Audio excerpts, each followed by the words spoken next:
back for another edition of SmackDown Lite. I am Paul. I'm going to give you just a quick snippet and keep you up to date on what happened this week on SmackDown. And how we grade here on The Real Deal TV and WrestleLogic. Right here on SmackDown Lite, I'm going to give it 2 thumbs up, 1 thumb up, no thumbs, 1 thumb down, or 2 thumbs down. But let's see how it pans out today. So kicking things off, the New Day come out to celebrate their five-time tag team champions. But before they can even get to that point, who comes out? Well, King Booker makes his return in the ring, not just on a panel. Comes out full garb, gives them the nod and says, yes, you can be part of the 5-time club. And then we get a spinaroonie from Booker, we get a spinaroonie from Xavier, we get kind of a spinaroonie from Kofi Kingston, and then Big E tries to do it, doesn't quite work out. Great segment overall, though. It was great to see Booker T back in character as King Booker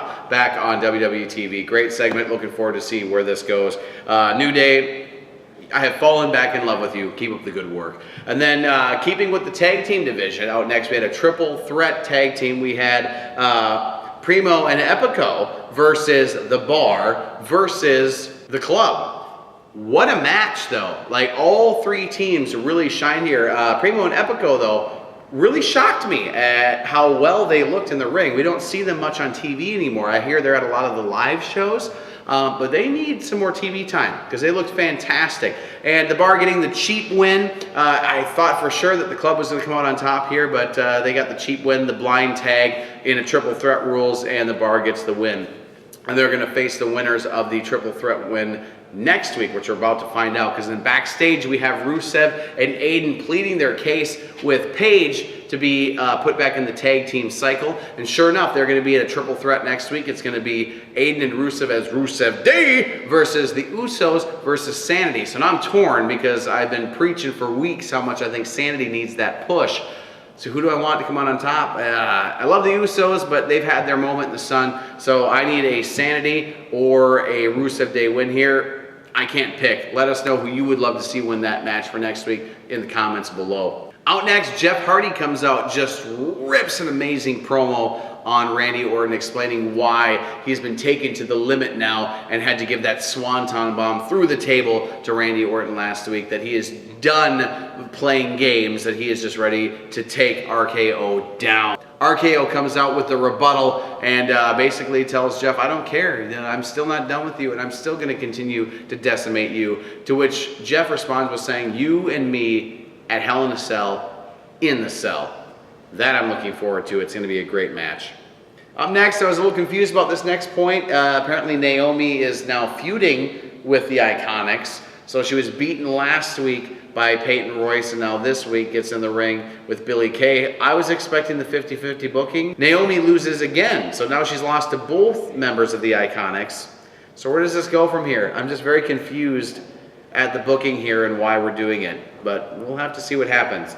Out next, though, was definitely my moment of the week in WWE television. We had Brie and Daniel Bryan come out to continue to razz on The Miz and Maurice in their upcoming match at Hell in a Cell, the mixed tag match. But then, this, very excited about, instead of answering the call by Miz and Maurice, Cien Almas and Selena Vega come out and challenge Daniel Bryan to a match. And I love a little bit, actually, and I forgot to bring this up on Pints Up or Down, which is our other more long-winded version of a review of these 2 shows. But then Paige comes out because Daniel's like, I want a match with Cien Almas now. Paige! And she doesn't come out. So Daniel's like, okay, well, when I was the general manager, then boom, Paige's music hit. She's like, I'm in heels and my office was on the other side, so I had to take a little bit longer to get here. I loved it. Paige, keep up the good work with the general manager bit. You're killing it, by the way.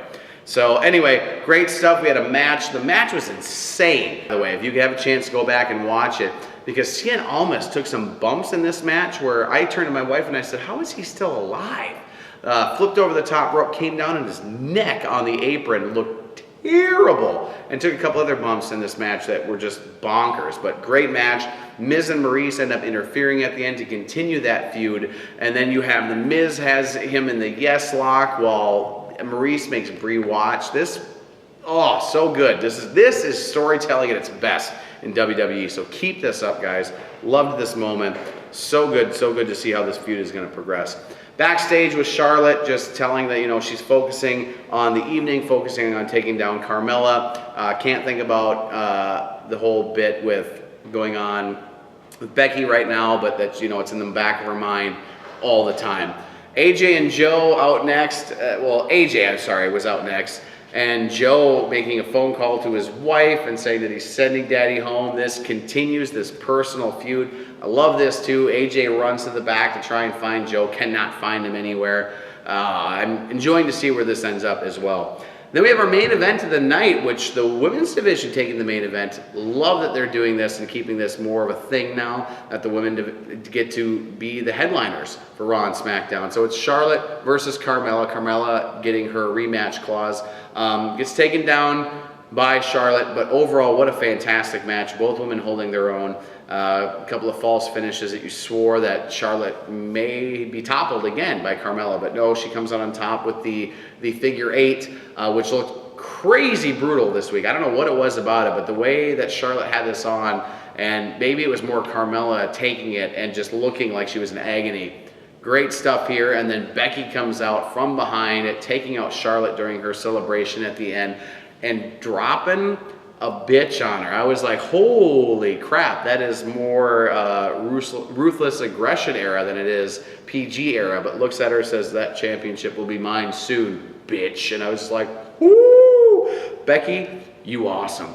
Overall though, a great edition of SmackDown.